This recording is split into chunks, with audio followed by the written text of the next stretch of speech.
My ghost story began when I became owner of Silver City Ghost Town. Now, Silver City Ghost Town is located in central California, up in the mountains about 3,500 feet. Gold was discovered in about the 1850s, and all these old-time mining towns sprung up basically overnight. And the gold rush of that era was very short-lived, 3 to 5 years. And when the gold ran out, the miners moved on, leaving ghost townscape throughout the valley. Back in the 1960s, Dave and Arvilla Mills wanted to save as many of the buildings as they possibly could because they were being vandalized, destroyed by fire, and they were hazards to the public. So they started moving in these historic structures. It has about 21 buildings on it, and they renamed the entire place Silver City Ghost Town. Everybody got tickets? Good, good. All right, go ahead. It's open as a museum now, and we do a Halloween event for kids. If you want to go off by yourself, you certainly can, but I highly recommend that you join us again down there by the Green Lamp.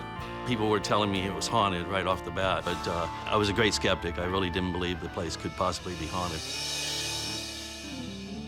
My ghost story began at Silver City Ghost Town, where I was employed for about a year. And I would have experiences once or twice a weekend. Sometimes I would feel that there was just something there in the room with me, and all of a sudden I would just stop, and I could feel my hair follicles raise up.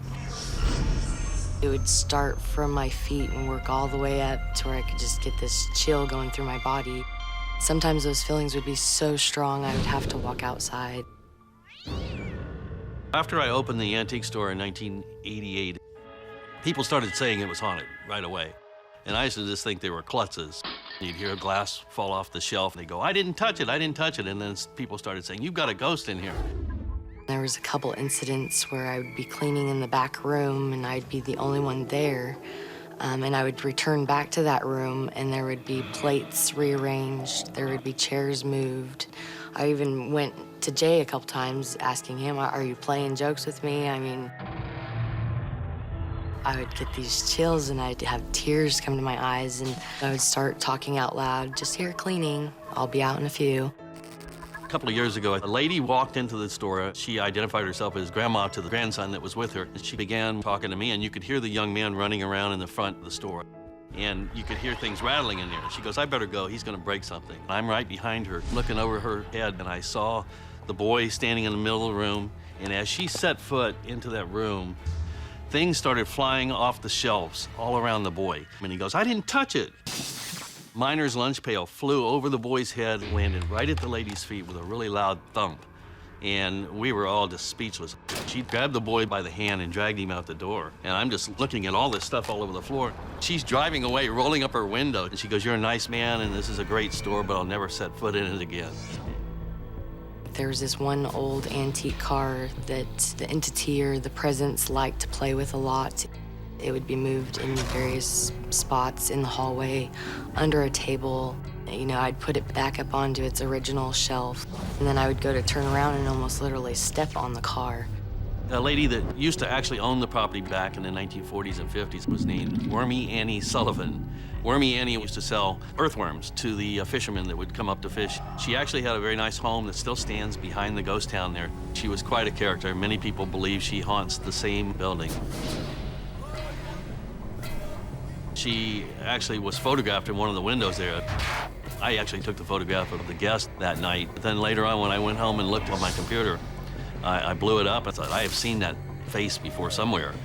That night, I got up in the middle of the night, went out to the Apollo Jailhouse where a painting has been hanging, and it shows numerous individuals, and one of them is Wormy Annie. Took a picture of her image on that painting, put them side by side. So when I saw that, it really was unbelievable. I believe the spirits at the Silver City Ghost Town are connected all with the buildings, and maybe those spirits died in there.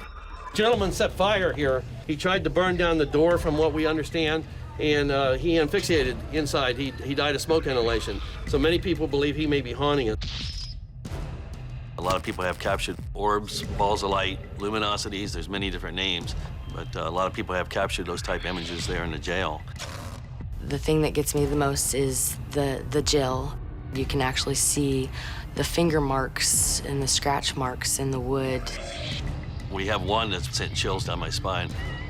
Appears to be a Victorian dressed girl standing behind a young man at the entrance to the jail. You can see the detail in the girl's dress. You can see her forearm, her fingers, and it appears to be holding the hem of the dress up. Now, what a young girl's doing in a 110-year-old jail, I don't know. When you stand in there, you can actually picture somebody being tied up or chained. It kind of gives me the creeps, but at the same time, it's very interesting because it's history. A band called the Rockets used the site for a music video.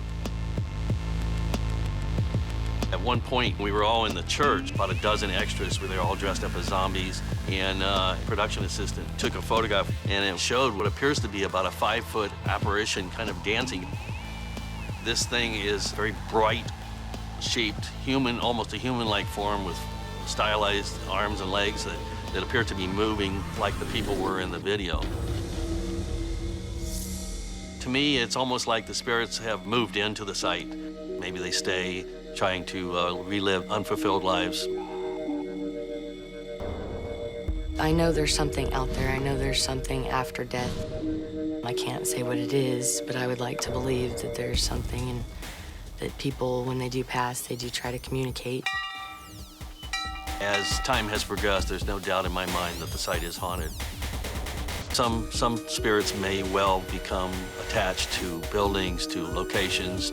To me, I believe that ghosts are simply beings, spirits that have not moved on into the other realm, whatever that may be. It's bigger than I am, for sure, and bigger than my mind can comprehend.